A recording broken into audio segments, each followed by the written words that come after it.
सुबह की एक चुप सी घड़ी में जब सब सोए होते हैं, तब कुछ लोग उठकर खुद को खोजने की कोशिश करते हैं।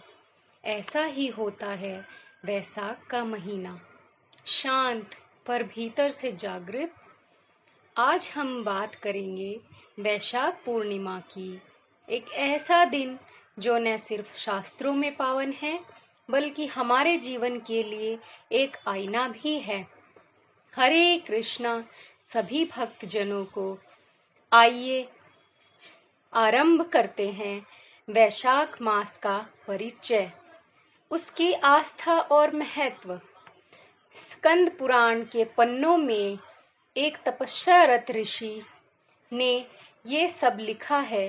ब्रह्मा जी ने स्वयं कहा है, वैशाख मास सभी मासों में श्रेष्ठ है, और जो मास भगवान विष्णु को प्रिय हो, उसकी एक एक तिथि हमारे लिए पूज्य है।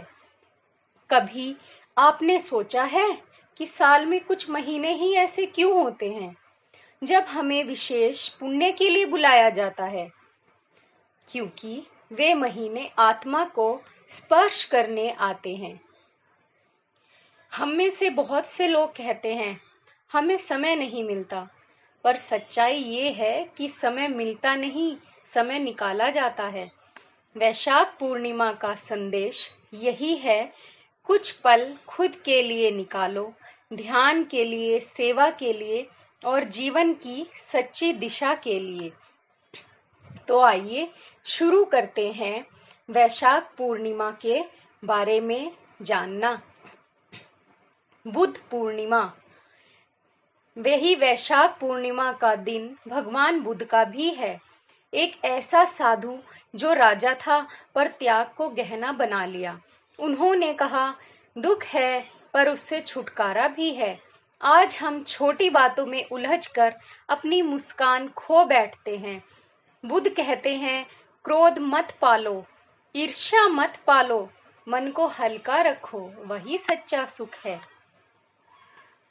नारद पुराण कहता है, इस दिन धर्मराज को प्रसन्न करने के लिए जल, पंखा, सत्तू, छाता जैसे वस्त्रों का दान करें। सोचिए कितनी सरल बातें हैं, पर प्रभाव इतना गहरा। जो व्यक्ति दूसरों की गर्मी दूर करता है, धर्मराज उसकी मृत्यु की पीड़ा को भी शीतल बना देते हैं। क्या आपने कभी बिना मांगे किसी को कुछ दिया है? थोड़ा सा समय, एक मुस्कान, एक बोतल पानी, यही वैशाख पूर्णिमा की आत्मा है। बिना अपेक्षा के देना, क्योंकि देने वाला कभी खाली नहीं होता। शास्त्र कहते हैं, एकादशी को अमृत प्रकट हुआ, द्वादशी को उसकी रक्षा हुई, त्रयोदशी को देवताओं ने सुधा पान किया और पूर्णिमा को उन्हें उनका साम्राज्य मिला। यानी ये दिन केवल पंचांग की तिथियां नहीं है, ये दिन हमारे भीतर के देवत्व को जगाने के अवसर हैं। मैं भी कई बार भाग दौड़ में खो जाती हूँ, पर जब वैशाख का महीना आता है, तब मैं कुछ पल रोकती हूँ। एक पीपल के नीचे बैठती हूँ, आंखें बंद करती हूँ और बस मन की हलचल शांत होने लगती है। शायद आपको भी बस इतना ही करना है, थोड़ी देर खुद के पास आना, खुद को समझना, खुद के बारे में सोचना। हमारे पास समय है, मौका है और जीवन की सांसें हैं, तो चलिए इस वैशाख पूर्णिमा पर एक व्रत लें। व्रत सिर्फ उपवास का नहीं, बल्कि क्रोध का त्याग, ईर्ष्या की विदाई और प्रेम, सेवा और करुणा के स्वागत का। तो बस एक काम कीजिए, जब आप इस वीडियो को बंद करें, 2 मिनट आंखें बंद कर लीजिए और मन ही मन कहिए, हे प्रभु, मुझे प्रकाश दो, मुझे सेवा की शक्ति दो और जीवन को अर्थ देने वाली दृष्टि दो। यही वैशाख पूर्णिमा का सार है। तो आइए आपको ले चलते हैं वैशाख पूर्णिमा की व्रत कथा की ओर। वैशाख पूर्णिमा की पौराणिक कथा के अनुसार एक नगर में धनवेश्वर नामक ब्राह्मण अपनी पत्नी सुशीला के साथ रहता था।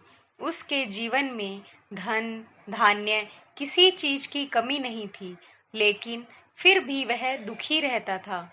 उसके दुख का कारण उसकी कोई संतान न होना था। एक बार उस नगर में एक साधु महात्मा आए, जो आसपास के सभी घरों से भिक्षा मांगकर अपना जीवन यापन करते थे। लेकिन वह साधु धनेश्वर ब्राह्मण के घर से भिक्षा मांगने कभी नहीं जाते थे। साधु के इस बर्ताव को देख सुशीला और धनवेश्वर बहुत दुखी हुए। एक दिन उन्होंने साधु से पूछा कि आप सभी घरों से भिक्षा लेते हैं, लेकिन हमारे घर नहीं आते, ऐसा क्यों साधु महाराज? क्या हमसे कोई अपराध हुआ है? तब साधु ने जवाब दिया कि तुम निसंतान हो, ऐसे में तुम्हारे घर से भिक्षा लेना पतितों के अन्न के समान होगा, और मैं कभी भी पाप का भागीदार नहीं बनना चाहता। बस इसी कारण मैं तुम्हारे घर से भिक्षा नहीं लेता हूँ। यह सुनकर धनवेश्वर बहुत दुखी हुआ, लेकिन उसने साधु महाराज से इस दुख से मुक्ति पाने का उपाय पूछा। तब साधु ने ब्राह्मण दंपति को 16 दिन तक माँ चंडी की पूजा करने की सलाह दी। इसके बाद धनवेश्वर और उसकी पत्नी ने विधि विधान से इस व्रत का पालन किया। दंपति की इस आराधना से प्रसन्न होकर माँ काली प्रकट हो गई और उन्होंने सुशीला को गर्भवती होने का वरदान दिया। साथ ही उस ब्राह्मण दंपति को पूर्णिमा के दिन पूजा की विधि भी बताई। माता ने पूर्णिमा की विधि बताते हुए कहा कि प्रत्येक पूर्णिमा के दिन दीपक जलाना, सभी पूर्णिमा को दीपक की संख्या बढ़ाते जाना। ऐसा तब तक करना जब तक 32 दीपक न हो जाएं। इस उपाय को करने से माता की कृपा से सुशीला गर्भवती हुई। फलस्वरूप दंपति के घर एक पुत्र ने जन्म लिया। वो दोनों बहुत खुश थे। उनके घर में हर्षोल्लास था, जिसका नाम देवदास रखा गया। देवदास बड़े होने के बाद विद्या ग्रहण करने के लिए काशी गया, जहां उसका धोखे से विवाह हो गया। जब देवदास ने बताया कि वह अल्पायु है, फिर भी उसकी जबरदस्ती शादी करा दी गई। लेकिन जब काल देवदास का प्राण लेने आया, तब वो उसे मार न सका। इसके बाद जब काल ने यमराज को बताया कि वह देवदास के प्राण लेने में असमर्थ है, तब यमराज इसकी वजह जानने के लिए भगवान शिव और माता पार्वती के पास गए। तब पार्वती माता ने यमराज को काली माँ से मिले वरदान के बारे में बताया और कहा कि ब्राह्मण दंपति ने पूर्णिमा का व्रत रखा था, इसलिए देवदास का कोई कुछ नहीं बिगाड़ सकता है। इस तरह से पूर्णिमा व्रत का महत्व बढ़ता चला गया। तो आइए बात करते हैं कि पूर्णिमा कब है, तारीख और समय। हिंदू पंचांग के अनुसार वैशाख पूर्णिमा 11 मई को शाम 6:55 पर शुरू होगी और 12 मई को शाम 7:22 तक चलेगी। अब आप सोच रहे होंगे तो व्रत कब रखें? तो सुनिए, हमारे धर्म में उदया तिथि का महत्व होता है, यानी वो तिथि जो सूर्योदय के समय रहे। और इस बार सूर्योदय के बाद जब हम व्रत रखेंगे, वो दिन है 12 मई को। इसलिए इस बार वैशाख पूर्णिमा 12 मई 2025 को मनाई जाएगी। और हाँ, चांद को अर्घ्य देने का समय है शाम के 5:59 पर चंद्रमा उदय होगा। उस वक्त जब आप जल से भरा कलश हाथ में लेकर अपने जीवन की सारी भावनाएं उसमें रखकर उसे चांद की ओर उठाते हैं ना, तो वो बस पूजा नहीं होती, वो संवाद होता है आत्मा का ब्रह्मांड से। मुझे याद है, मेरी दादी कहा करती थी, बेटा, पूर्णिमा पर चांद देखना मत भूलना, क्योंकि वो नजर नहीं आता, वो महसूस होता है। और सच कहूँ तो आज भी जब पूर्णिमा आती है, मैं दादी की वही आवाज सुनती हूँ, मन के किसी कोने से।